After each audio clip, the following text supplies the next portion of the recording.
leadership of the shul. I want to acknowledge with gratitude Josh Kahan for everything that he did. Where is Josh? Somewhere in this room. Thank you for making this possible. I appreciate it. Rabbi Volk, who is here, who joins us from the National Council, other Rabbanim who are here, Morai V'Rabosa.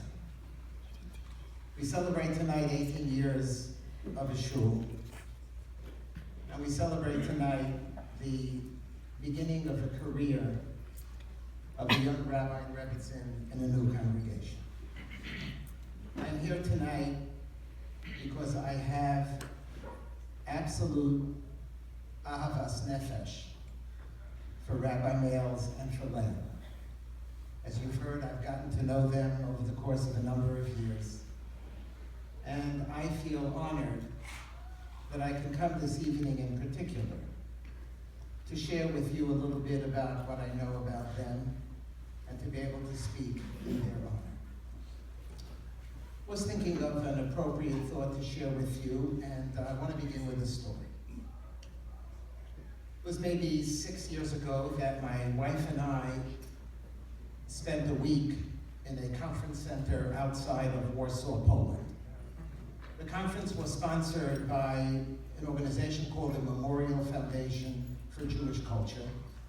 And one of the things that they do and continue to do is to bring together young men and women who are leaders from literally countries all across the world to come together for a week, for 10 days, and to study with one another, to study with faculty, to get chizuk from one another.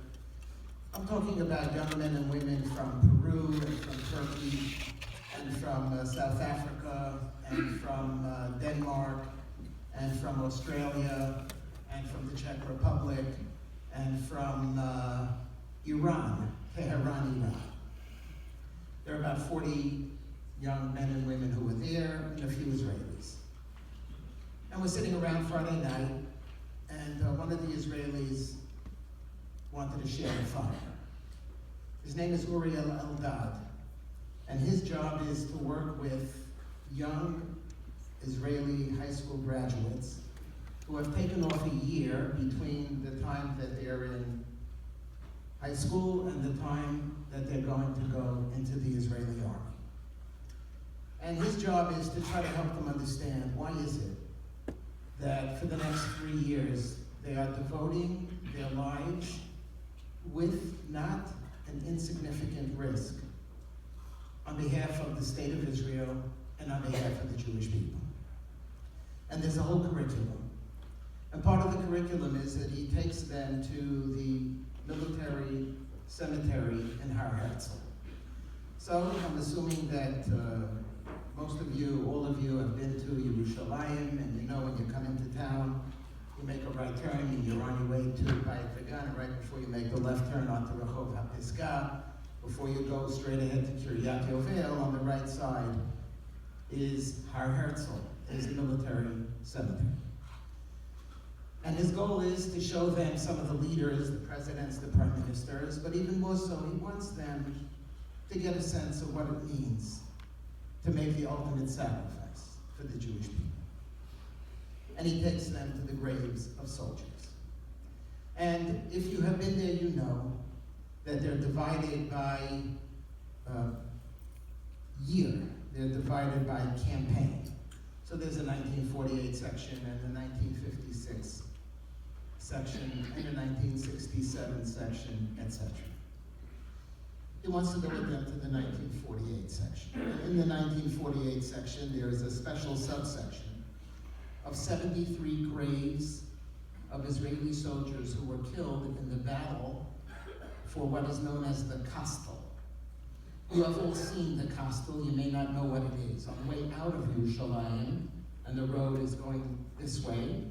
I was just there 2 weeks ago, and the latest tunnel hadn't been finished, so now we don't have to go consistently this way. There's a way to go straight. As you're coming down and it flattens out on the top left, there's a building all the way on the top, and that's called the Kastel. There was a bitter battle for the Kastel because the Kastel overlooks the main road coming into Yerushalayim. You understand why it's so strategically significant. 73 Israeli soldiers are killed in trying to hold on he's with his chevra and they're walking around. You should go if you haven't gone yet. Every single grave looks exactly the same. And every single grave has on the front of it, the sort of the pillow, it has the name of the soldier, it has the name of the parents of the soldier, it has the date that the soldier was killed, it has the soldier's insignia number. They're walking around, they're looking, and all of a sudden they turn a corner and they look down. And there's a grave that says, Almoni. Almoni. No name, no parent's name.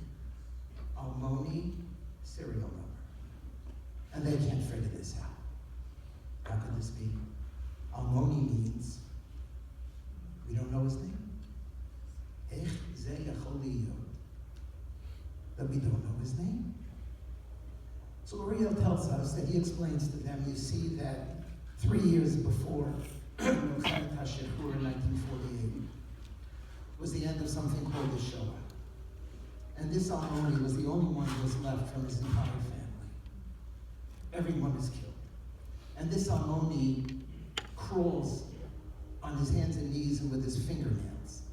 And he finally makes it to the shores of Eretz Yisrael. And now there's a new state. And as soon as he comes off the boat in Haifa, wherever he showed up, they give him a gun and they say, we're in the middle of a battle. We're in the middle of a war.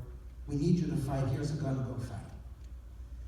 And we know that in May of 1948, fully 25% of those who were living in Israel at that time, roughly altogether 600,000 Jews, 25% were Holocaust survivors.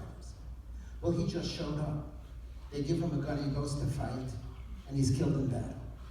And the only ones who knew his name were his chevra, who were killed with him. Nobody knows his name. The chevra is very pensive. They can't wrap their minds around this. They don't understand it. They're walking around and they begin to say, whoever comes to this grave, whoever visits this grave, who says Kaddish for him. They were just so gripped by sadness. They walk around, they muddle around a little bit. They had it for the day, that was it. A week later, Uriel tells us, he gets a phone call. Uriel, matzanu et hamishpacha shelo. Matzanu et hamishpacha shelo.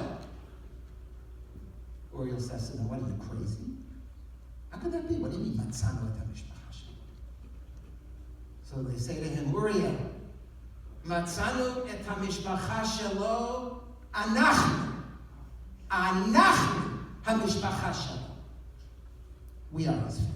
And every year, you know, after the army, those who serve in the army in Israel, they go to the Himalayas, and they go to Machu Picchu, and they go to Nepal. Every year on his yahrzeit, there's a chevra of 10 guys who go to Almoni's kever and say to Almoni, thank you. We don't know who you are, but you're an inspiration because you gave up your life so that we could be standing here today. The point of departure for my words this evening are the phrase Anachnu hamishpacha shelo, that we are all one family. We are all one family, not only Jews who live in the diaspora and Jews who live in Israel, but Achenu b'nei Yisrael, we are all one family. And we are all one family, not only American Jewry, but we are all one family, the Jews of this blessed and extraordinary community, as you heard before from Rabbi Volk, this blessed and extraordinary community of Memphis.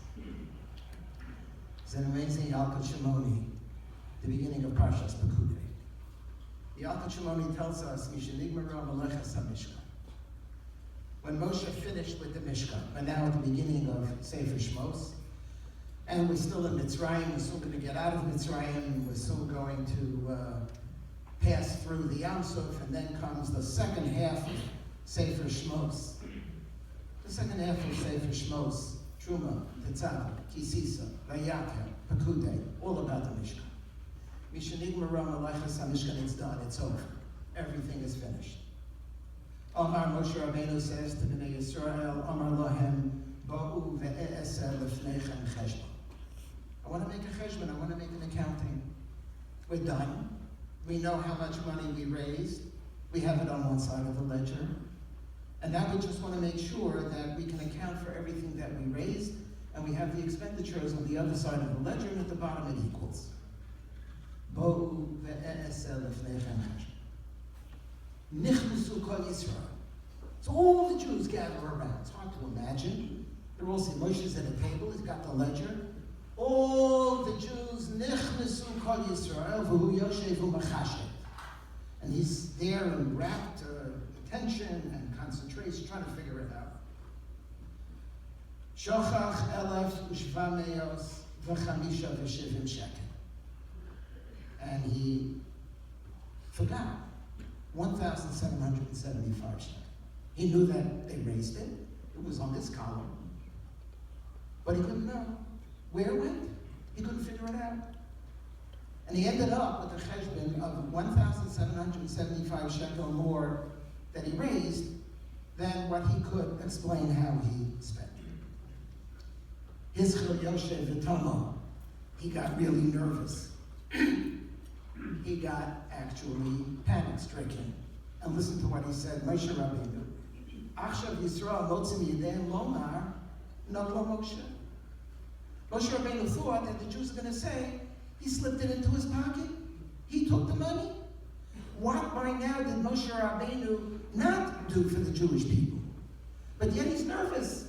Oh my God, we know we raised it. I don't know where it went. They're going to think that I pocketed the money. And he starts to panic, and he's looking all over. The Krushim and the Brichim and the Amudim and the Krusim and the Adonim, and he's looking at the menorah and the Shulchan, and he's looking at the Kiyah and the Mizbeach and the Tzitz, and he's looking at the Ephod and the Choshen. Where did it go? Until God opened up his eyes, says the Yalkut Shemini.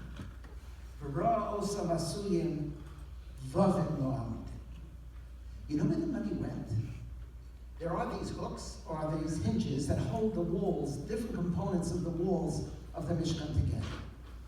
And there's a passage right at the beginning of Pashas Pekudei, V'yasho'emef u'shva meos v'chamisha v'shivim shekel asuyim vavim la'amud. Oh, says the Medrash, also Shah, Nispaisu Yisrael B'machas HaMishkan, Moshe Rabbeinu heaves a sigh of relief. All the Jewish people are happy. We're good to go. Baruch Hashem. It all worked out. Everything is perfect. No problems. Now we can celebrate. What is the Medrash trying to teach us? By shining a spotlight on the Vavei HaAmudim. There were the hooks, the hinges, that they were on the back. They were on the back of the walls. The walls were covered on the top. They had curtains. He couldn't see them. The first 19 times, he was panicking and looking around. He didn't see them. God showed him the Vavei HaAmudim. Oh, Baruch Hashem, 1,775 shekel. What's going on here? What's the message? The message that I would like to suggest is, what is a Vav? What are the Vavim? What's the purpose of the Vavim? To bring together. They're hooks, they're hinges. What's the purpose of the letter Vav? The letter Vav in Hebrew is and. We refer to it as a Vav ha-chibur. It connects. It's a connector. HaKadosh Baruch Hu teaches Moshe Rabbeinu. HaKadosh Baruch Hu teaches the Jewish people. HaKadosh Baruch Hu teaches us the power of the Vavim, the power of the connections. The power of the letter Vav, the power of we are all anachnu, ha-mishpacha shamayim.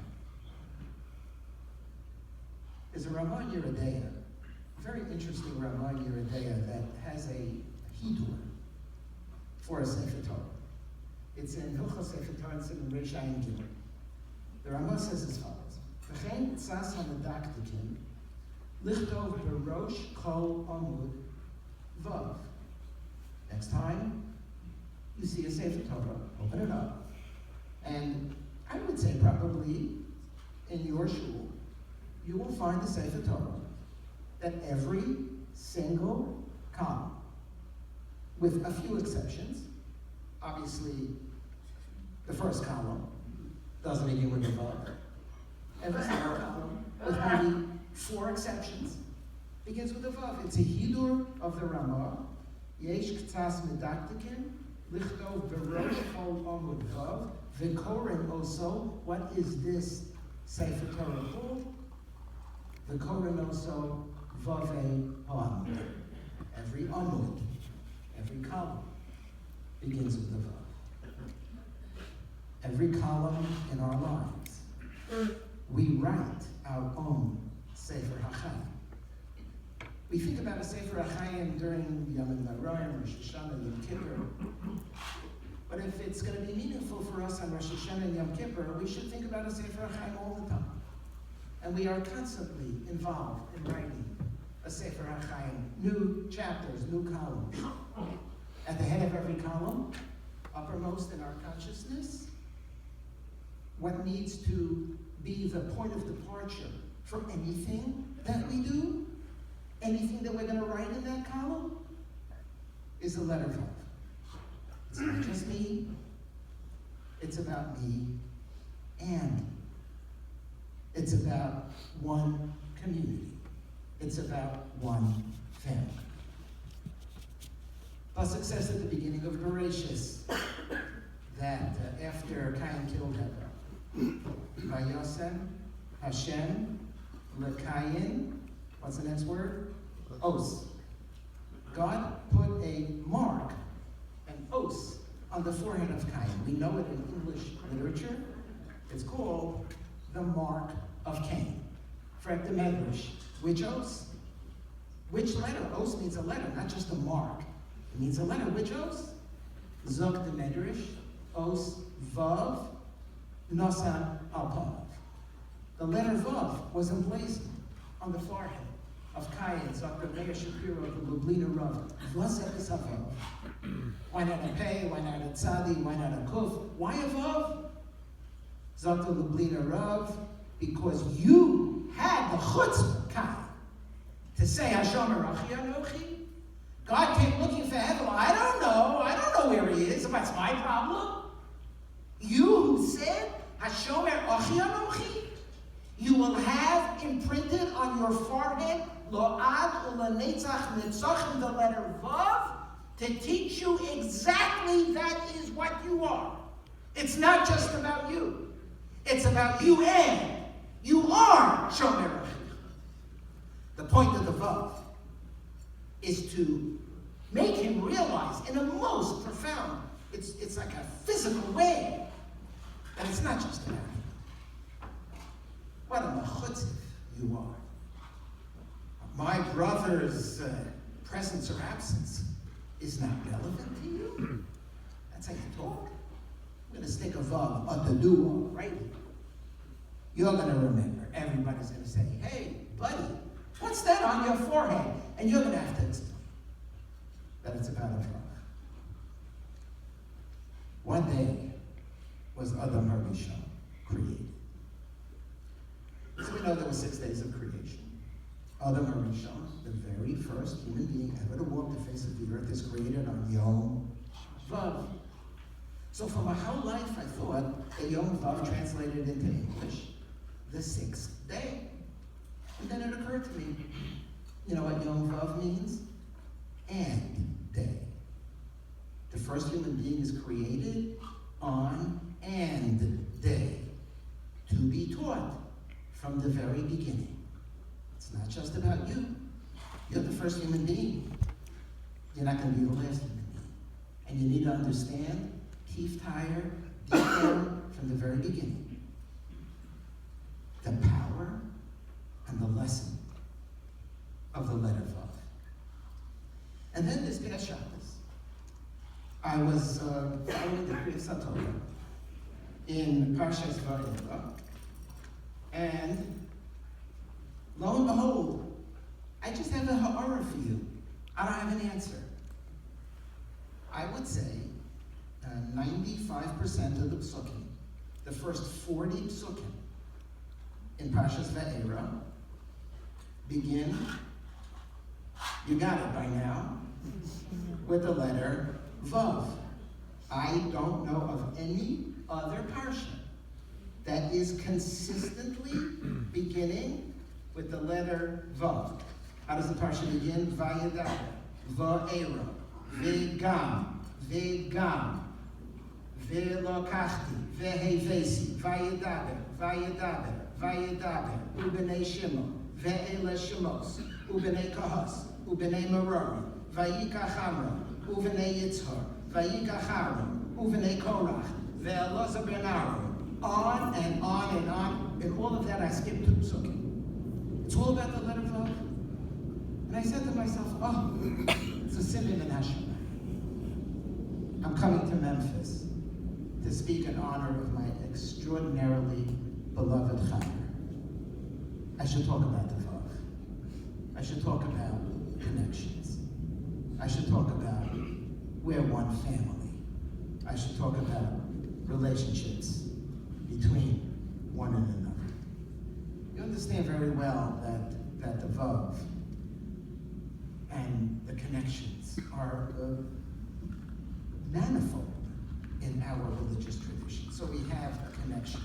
And we should first begin with the connection between us and the Ribono Shel Olam, Melech, Malchei HaMelachim HaKadosh Baruch Hu. We refer to it in our tradition as Ben Adam Lamakam. It connects us to God. You are celebrating 18 years of an extraordinary Makom Torah and a Makom Tefillah. What is Tefillah and what is Torah? If not expressions of the relationship between Ben Adam Lamakam. Tefillah is what we send up to the Ribono Shel Olam. Torah is what the Ribono Shel Olam sends to us. And Baruch Hashem, you have succeeded substantially, admirably, in providing a place where your members and the community can express themselves in deeply profound ways, acknowledging the power of the letter Vav in terms of our relationship with HaKadosh Baruch Hu. Next, Ben Adam Lachavero. That's also a Vav. Ben Adam Lachavero has to do with family. It has to do with relationships between wives and husbands and wives. You know, as time goes on, we get used to each other, and the passion and the power and the fluttering of the heart sort of dies down a little bit over the passage of time. And then we need to sort of rethink about, so what's keeping us together, and why did I marry you? And why do we love each other? And what are we going to do about it? And maybe we need date night, and maybe we need to rekindle, maybe we got to do something. It's an important thing. And sometimes we take it, or often we take it for granted, and we sort of muddle along living parallel lives. And the Vav is missing. The Vav, the connection is missing. And we have to work on it. Because that's what Parshas Va'era teaches us.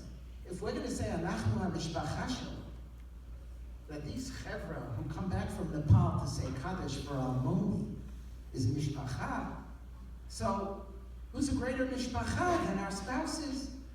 And what about our kids? And what about our kids? You know, we forget why we had them, and we got done when they're leaving the house, so we have a little quiet in the house. And then we Baruch Hashem have them in the house, and we're working on it, and we lose our patience sometimes. What a bracha! What a bracha! It's a wonderful thing, what a bracha. Family. I'm holding the parsha of Zaydihhood. I'm not a Zaydi, although my grandchildren call me Zaydi. So by me, I'm best as Zaydi, they call me Zaydi, so I'm holding in the world of Zaydi. That's a connection, that's a relationship. That's a Vav. That's a Vav. That's something very significant.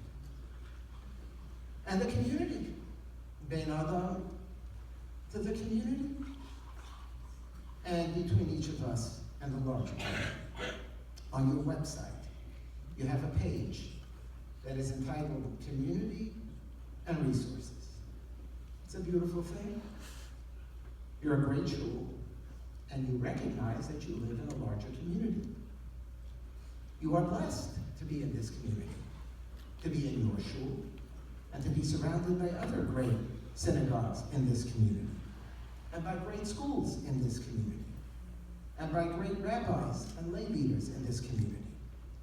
I am honored to acknowledge the presence of Rabbi Joel Finkelstein and Rabbi YIOM Lehrfield, dearly beloved friends, who represent extraordinary greatness in the field of Torah study, the field of communal engagement, in the field of caring about the entire community and the Jewish people, and other rabbis who are here, heads of schools, heads of institutions. What a bracha. It's you and. It's a vav. It's a vav. We are all one family. We're blessed with a multiplicity of Torah institutions. The day schools that are mentioned here. There's a wonderful Chafetz Chaim Kollel that is here. Torah Mitzion Kollel that is here. A new program that was instituted by Baron Hirsch, bringing students from Yeshiva University every couple of weeks to infuse Ruach and Torah into this community. What a bracha! What a bracha! What a community you are a part of. You are blessed to be where you are, and you are blessed to be part of this larger community because Mishpacha Shel Kulanu. This is all your community. And then there's the final vav. There's a final bain. And it's bain, a rabbi and a rebbitzin, and the new community.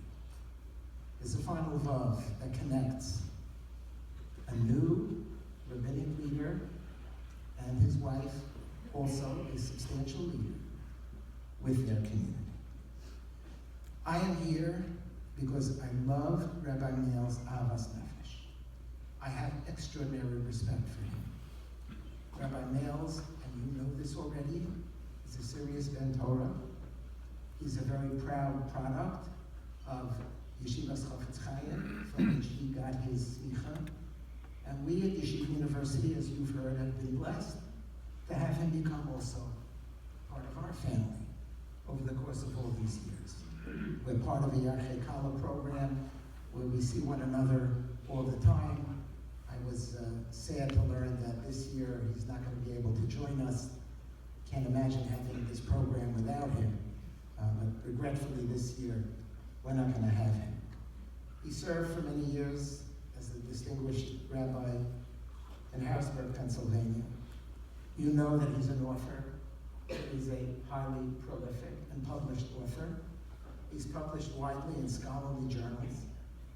And it's been a privilege of mine. He sends me things to look at. I have some comments, some ha'aras, tradition, and chakira, and in Jewish Bible Quarterly, various Torah blogs, and in magazines and newspapers. I don't know if you know, I think this is Rabbi Meir's latest article in the current issue of Jewish Action of the Orthodox Union. So the Orthodox Union decided they want to reach out to two rabbis to ask them to address the issue of, should rabbis discuss politics in shul? So you may have heard that there was an election for president in the United States not very long ago, and a number of rabbis were really struggling with, so how am I going to handle this? What am I going to do? I want to be true to myself. I have values.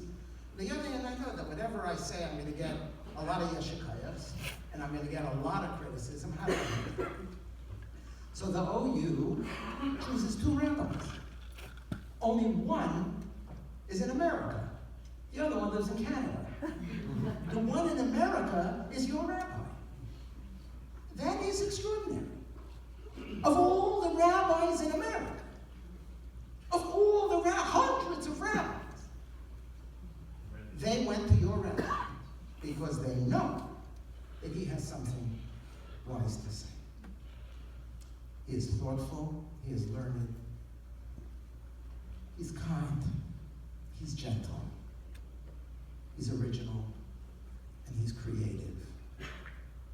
I don't know, and I know a lot of rabbis. There are a few rabbis that I know who have these two qualities in the same person. On the one hand, solid intellect, huge curiosity and creativity, and at the same time, just basic human decency, core menschlichkeit. It's a rare combination, and you're blessed with an extraordinary rabbi who has them both in the same person at the same time. Layla is amazing. You're first getting to know her. She's already taking her place in the community as a leader, reaching out to classes for Karas HaMishpacha, swinging by the school and picking 7th and 8th grade girls up to come take them to coffee, take them for ice cream. She is a tremendous korach. And the Kodesh Baruch Hu, and Yetz Hashem will give her the opportunity to do what is so important to her as a communal leader, and she is your leader. I've been honored, really honored, to have been invited today to honor your new rabbi, my chaver, my beloved chaver. I look up to him as a model of what a rabbi should be. Your chaver, my chaver, your rabbi, and your rebbetzin. The vav between the rabbi, rebbetzin, and community, and the vavim that this rabbi and this rebbetzin will inspire all of you to reach great heights in. The vavim, the bains, the beinodom lachavero, the beinodom lamakom, the beinodom la'atzim. I want to conclude by reworking the words of the Rishus for the Chassan Torah that we recite when we call the Chassan Torah to the Bima on Simchas Torah. Ub'chein yehi ratzon milifnei ha'gevura should be the will of the Rebbeinu Shalom. Lo seis chayim v'chesed v'nezer v'atam. The Kodesh Baruch Hu should give life and kindness and crown.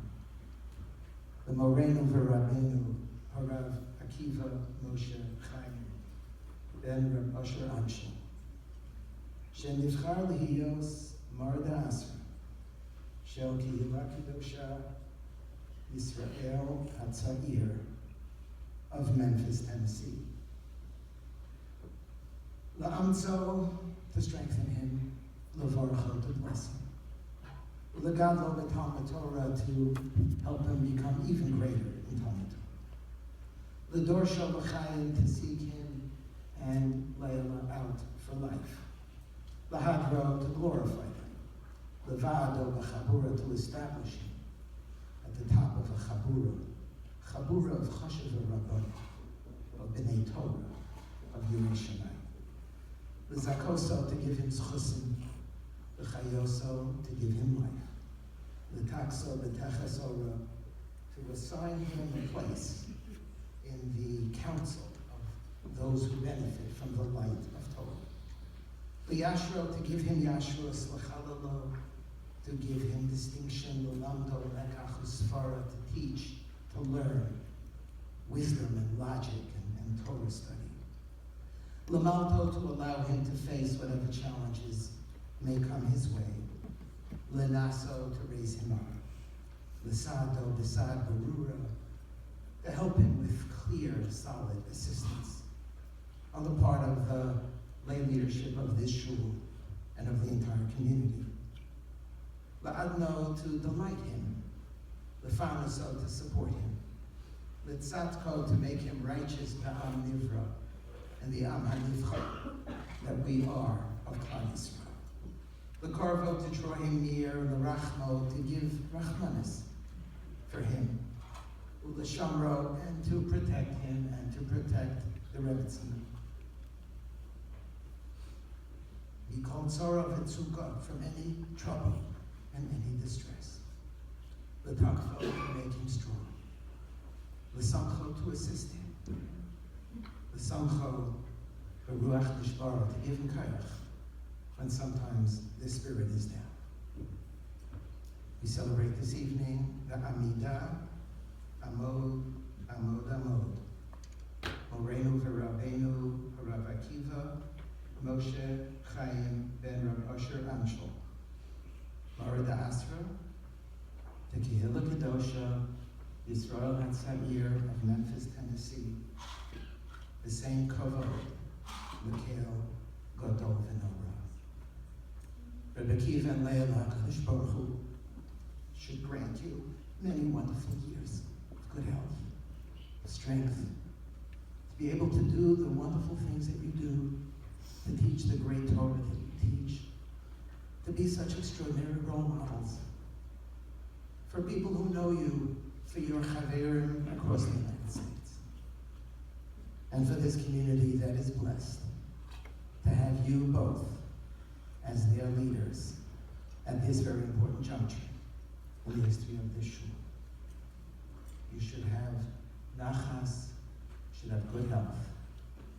Kadosh Baruch Hu should shine his brachos onto you for many years of continued success in this community for many years to come. I wish you mazel tov, and I thank you all, and have a good evening.